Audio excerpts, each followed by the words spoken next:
Mr. Lee. Sure.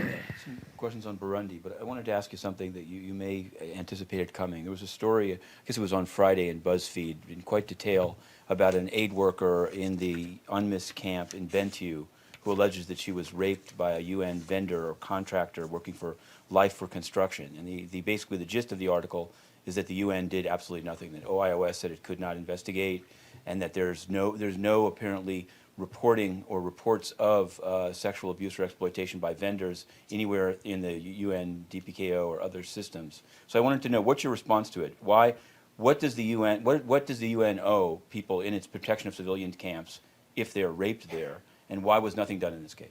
Well, I think this was clearly a horrendous act, and I think people who work, aid workers, humanitarian workers, who work within UN camps are owed the best possible protection. That's clear. In this particular case, the agency for which Ms. Norbert worked is greatly concerned for the well-being and safety and security of all those working with it to deliver humanitarian assistance anywhere in the world. And it took these particular allegations very seriously. When it became clear that the person accused of the attack on Ms. Norbert was in fact an employee of a company hired to undertake work for the agency and not a UN staff member, the agency concluded it was not in a position to conduct an investigation into the alleged actions of that person itself. All of the agency's private contractors are aware of the high standard of conduct the agency accepts from their staff, and the agency gave Ms. Norbert the contact details of the employer for the person accused of attacking her so she could take her complaint directly to the company. The agency also instructed the company to remove the individual immediately from any project involving the agency.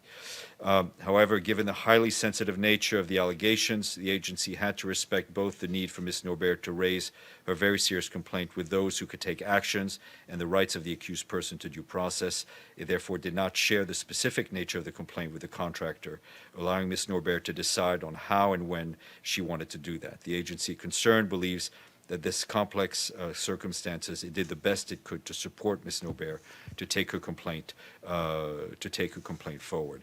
I think it's clear that in any of these cases, we also need to take a look how we responded and how we can do better in responding to horrendous cases like this one. This seems to imply that there's the only, I mean, obviously, Life for Construction, they've already terminated the individual, so there's no more relationship between them. So is there, what's the UN saying is the accountability mechanism for this alleged rape? And two, you keep saying the agency. It was an agency in charge of boring water holes in the Bentiu camp. Was it UNICEF? Was it IOM? Which agency are you speaking well, for? I think as the article makes clear, Ms. Norbert specifically requested that the agency she had contacts with should not be named and will respect her wishes. Right. Who's in charge of boring water holes in the Bentiu camp? That's what I have to share with you. If I have more, I will share it with you. Right. On Burundi? Yes.